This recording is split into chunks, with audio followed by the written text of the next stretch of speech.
d'un traitement par la dépakine, il doit avoir, juste après la première dose, même la deuxième dose.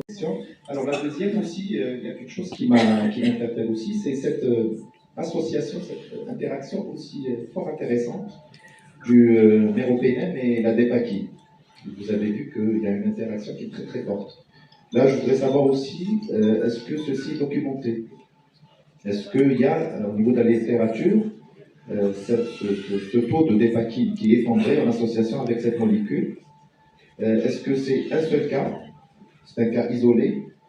Et dans le cas où il n'y a pas de publication dans ce sens, est-ce que les hypothèses concernant le mécanisme d'interaction, il est bien costaud pour pouvoir éventuellement le publier, même s'il s'agit d'un seul cas?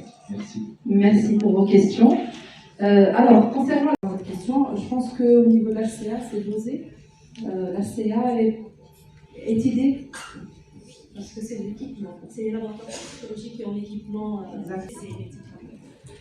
C'est sur automate, c'est très bien, ça va être, parce que c'est de plus en plus demandé. Très bien. Alors, concernant les antiactifs, c'est vrai que c'est des externes, ce ne sont pas des hospitalisés dans la grande majorité des cas, et il semblerait que ce soit par méconnaissance, tout simplement. Donc, beaucoup plus par rapport à ça. Il n'y a pas de service de neurologie aussi à Princeau, ça aussi, ça entre en ligne de compte. Ça se comprend. Et concernant l'interaction méropénem et acide valproïque, c'était un cas à notre niveau, bien ficelé et bien documenté au niveau de la littérature. Donc on le trouve dans la littérature. Et par contre, les mécanismes ne sont pas très clairs. On sait que c'est une interaction pharmacocinétique. Et les deux mécanismes, c'est ces deux mécanismes-là qu'on met en relief, on va dire, dans la littérature. C'est le cas d'une parente à une collègue. Donc vraiment, c'était un cas qu'on avait suivi de près, c'était un simple hasard, et on avait obtenu ces résultats-là. Voilà, donc c'était nouveau, c'était une interaction inédite pour nous. C'est pour vous dire l'importance de la surveillance active, d'être toujours vigilant, de ne pas se dire on connaît toutes les interactions. Finalement, ce n'est pas le cas. C'est plus connu au niveau des immunosuppresseurs. Je vous l'ai dit, les protocoles sont bien ficelés, c'est pratiquement toujours les mêmes médicaments qui reviennent. Mais parfois, on a cette petite exception. Donc, il faut avoir l'œil et vérifier, essayer de voir un petit peu tout, procéder par élimination. Voilà. C'est très très important. Merci. Voilà, j'espère avoir répondu. Merci. Vous annoncez une très c'est la SMS. C'est la SMS. Là, c'est vraiment une bonne nouvelle pour nous tous. Puis on peut collaborer par la suite. Parce que nous, on fait le monitoring biologique de la rivarole, on le fait dans le département STAS, donc avec les accidentologistes, mais l'MSMS reste le test de référence. Oui, on le sous-traite avec le seul, je pense, qui en possède, c'est au niveau WEGLA, c'est au niveau du CRAC de WEGLA, c'est le centre de recherche. Mais là, on apprend une très très bonne nouvelle et j'espère que ça va aboutir bientôt. Merci. Merci à vous. Mais sans pour autant demander que le bilan ne serait que 3 paramètres. Quelles seraient vos recommandations par rapport à ceci, pour ne pas passer à côté d'un déficit isolé en effet 4?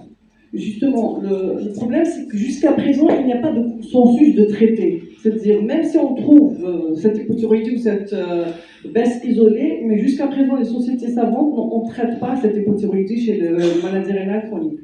Donc, jusqu'à présent, les recommandations des sociétés endocrino restent les mêmes, donc on se contente de la TSH uniquement. Peut-être qu'il faut attendre d'autres études, avec des études cohortes plus importantes et randomisées. Parfait. Bonjour, donc c'est Dr Benamara, pharmacien-chef au niveau du CHU Zouzou. Donc aujourd'hui, nous avons organisé la première constellation des pharmaciens hospitaliers au niveau du CHU Zouzou justement.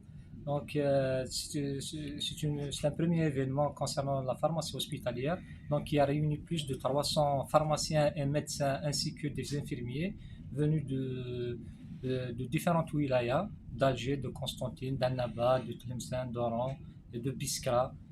Donc on a organisé cet événement, donc il est riche le programme. Donc on a commencé par une session parlant de la gestion de la pharmacie hospitalière et ses défis.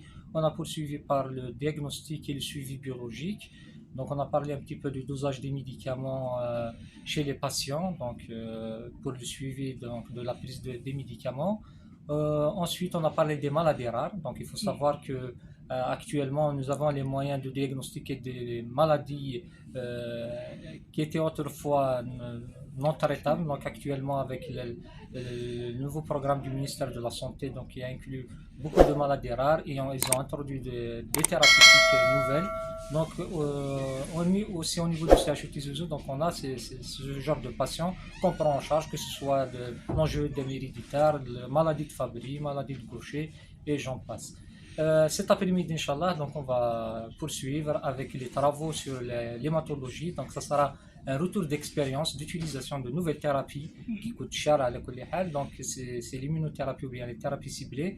Donc au niveau du CHU Tizi, on essaie toujours d'avoir les nouvelles molécules pour nos patients. Actuellement, donc on va faire à travers de différentes communications le partage d'expérience et le retour sur ces thérapies utilisées chez nos patients. On terminera, Inch'Allah, par une session concernant les infections liées aux soins et l'antibiorésistance. Donc, comme vous savez, ça devient donc un réel problème de santé publique, l'antibiorésistance. Donc, on a essayé de faire un focus sur ce phénomène-là et avoir l'avis de différents experts venant de différents CHU. Je vous remercie. C'est moi.